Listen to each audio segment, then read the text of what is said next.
What happens when a West Wing operator admits she sometimes enables excesses? In a Vanity Fair profile prints candid quotes, Maya warns it normalizes unchecked power. Leo urges forensic skepticism. Tonight we probe how this reshapes oversight, policy, and public trust. I will use the Vanity Fair two-part profile as the verified factual timeline to set context for today's discussion and to inform my narration. Vanity Fair published a wide-ranging, two-part profile of Susie Wiles on December 16, 2025. Based on 11 interviews from the president's first year back in office.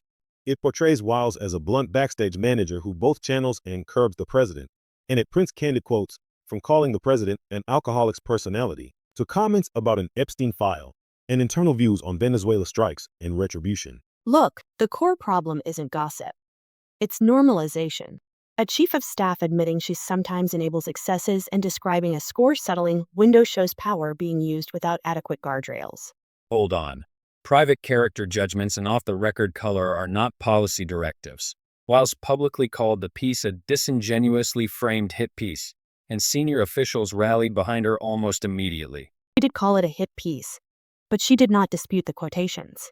When the person shaping access and decisions admits to enabling impulses and to a willingness to blow up boats, we should treat that as material, not a distraction. I'm not saying ignore what was printed. I'm saying weigh it. The piece contains partisan framing and unnamed context. That same West Wing quickly defended her competence and loyalty that matters for stability. There are clear factual points in the profile. Wiles' comments about Attorney General Bondi's handling of materials, her takes on senior aides, and her characterization of the Venezuela strikes contrast with the administration's public framing. Exactly. The profile raises accountability questions. Who reviewed the Epstein file? What was shared? And why did early binders get distributed to influencers? Those are governance issues, not mere soap opera. Yet we should also ask about journalistic choices. How much of this is selection and tone? Wiles' defenders, from the press secretary to cabinet members, framed her as indispensable. That public signal reduced chatter of an imminent ouster. There are unresolved tensions. Wiles did not deny quotes, but called the piece unfair.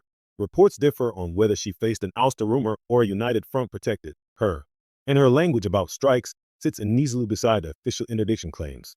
Those tensions are meaningful.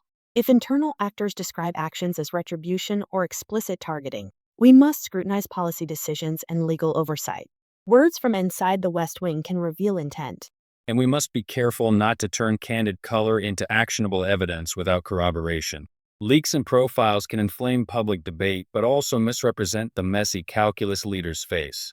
So the questions we take forward are straightforward. Which claims can be independently verified?